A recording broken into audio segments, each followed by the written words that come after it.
what's up? Let's go over the long solo in Comfortably Numb. That's a long solo at the end. So this solo is over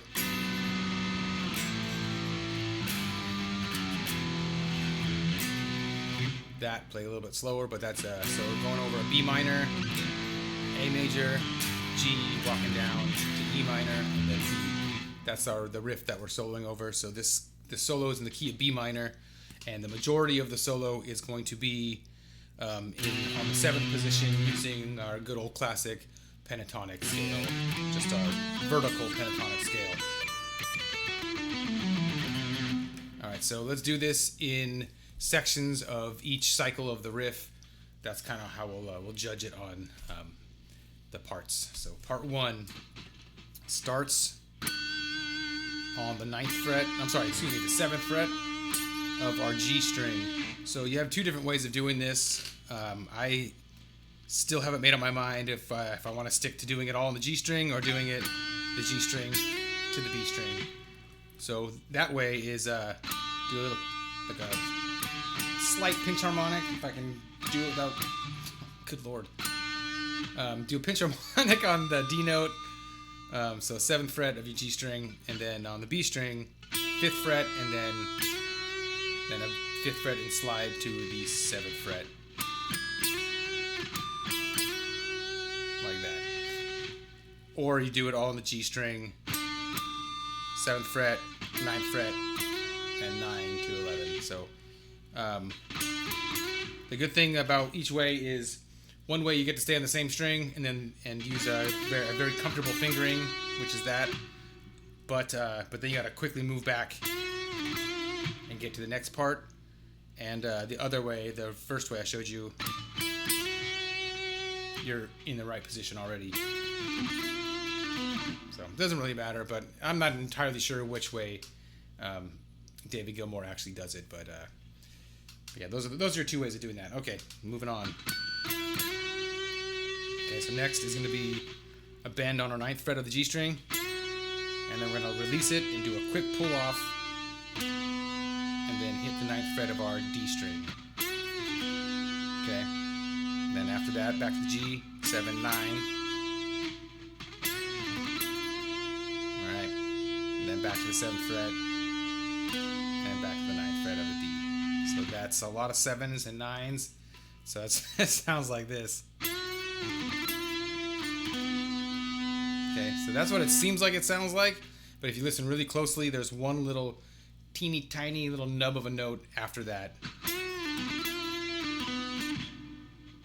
A little super stylish, little extra 7th fret of our G string.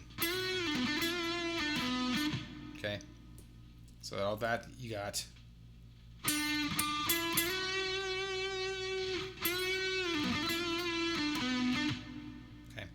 Moving on, we're going to slide from 9th fret up to 11th fret. So now we're in the position of the next pentatonic mode or pentatonic position up. We're in that one. So we're sliding from 9 to 11. So that was 9 to 11 on the G string. And we go 10th fret of the B string. We'll go back and forth. 10, 9 on the G. 10, 11 on the G. 10 on the D again. Okay, so then 12th fret of our B string, and then we're going to do a 1.5 bend, so that's going to be making it sound like we're hitting that 15th fret of the B string. Okay, then we'll release, do a pull off, and then back up to the 12th fret, and then another one of those little nub notes.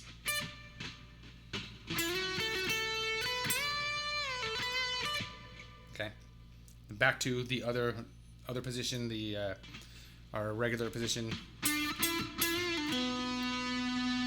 Okay, so that was G string on the 7th, 9th fret, bend, release, pull off, and then 9th fret of our D string. Okay, then the end of part 1 is going to be that. So back to the B string on the 10th fret. And we're just doing a classic little scale pattern, going down in 3, and then starting on the next note, going down 3,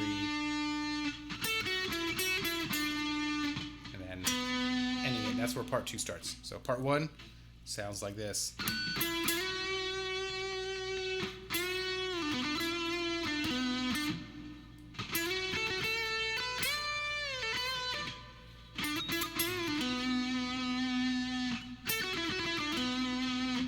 Alright, moving on.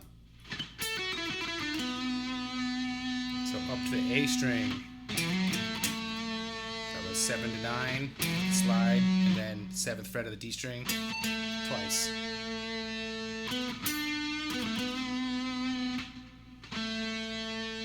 So after that 7th fret twice on the D string, with 9th fret of the D string, and then 7th fret of the G string with the slightest bend. It's not even really a bend, it's just heavy-handed, a heavy finger. Not even a half bend or not even a 4th bend, just. Alright. Okay, then back to the D string, 9, 7, 9. Okay, moving on. So this next part is just like in the first solo from the song where he does those rakes. Where you're raking muted strings, or muted sweeps, whatever you want to call them. I call them rakes. And then hitting the note with an upstroke. This time we're actually going to be holding down the B in the high E string on the 7th fret. Go downstroke and then upstroke on the 9th fret of our A string. So try again. 9th fret of our high E string.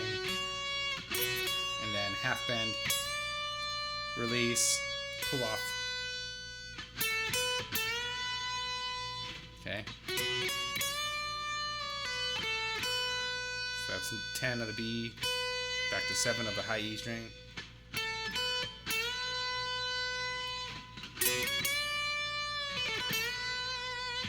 Okay. And then this lick, it's kind of a long one,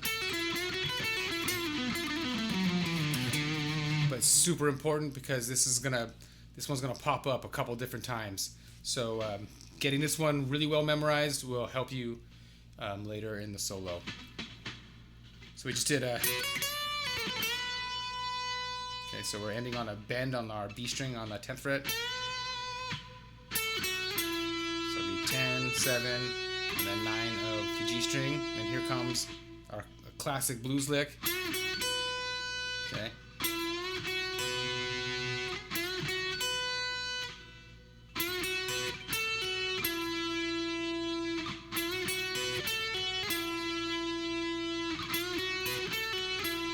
So then from there on, I do a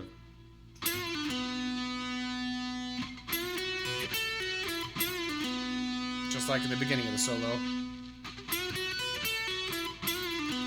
Quick bend up, release, pull off, and then end on the 9th fret of our D string. From there we're going to backtrack back to the G string, and we're just going to go down the scale.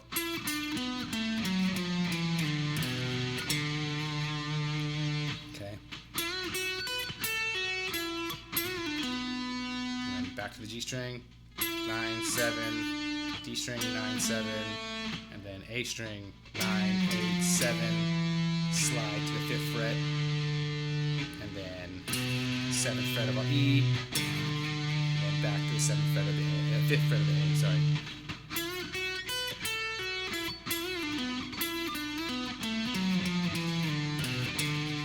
Alright, so know that one, get to know that one really well, because it's going to happen again.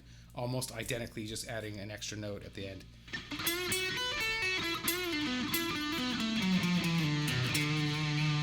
Okay, moving on. So that's part 2. Part 3 starts off with 7th fret of our G string. 1, 2, 3 times.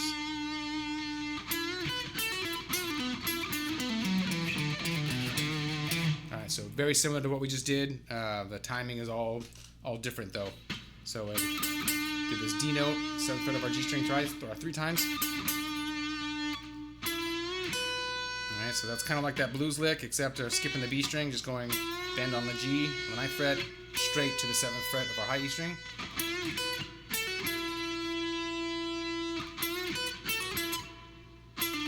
Alright, so I think of this as, I just try to remember where the those parts, those little fast pull-off parts are.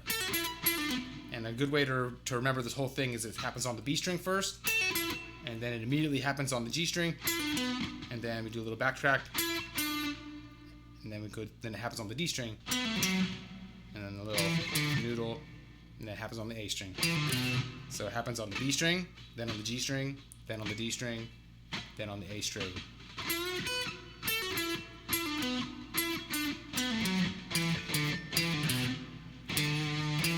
Okay. Oops.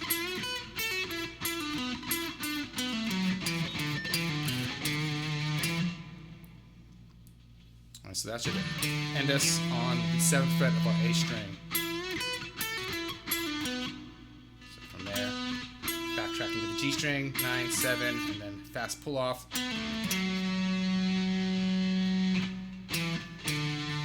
that little fast pull off landed us on 9th fret of our A string, and then we'll do a 7, 5 on the A string, fast pull off. And then back to the A string. Okay. So that's the 7th fret of the A string. Now we're up to be on the 5th fret of the A string, starting the next part. So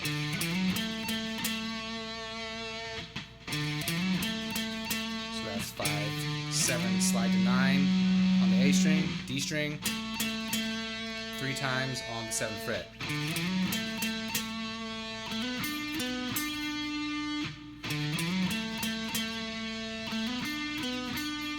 Okay.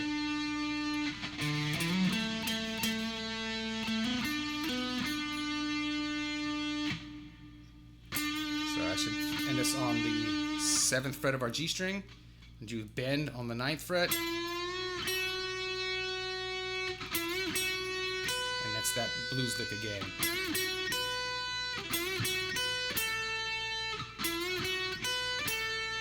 So we do that, and then so that's a bend on the 9th fret, 7 of the B, 7 of the E, 10 of the B. And it's like we're starting it again, except bend on the 9th fret of the G, 7 of the B, and then straight to 7th of the G. And then one more, back to that 9th fret of the G string. Alright, and then here comes that same lick that I told you to memorize very well. It's happening again.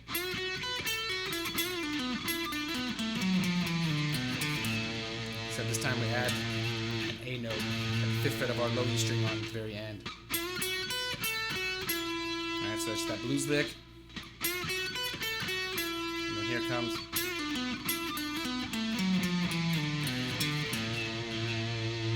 Alright, so the whole solo we got so far is this.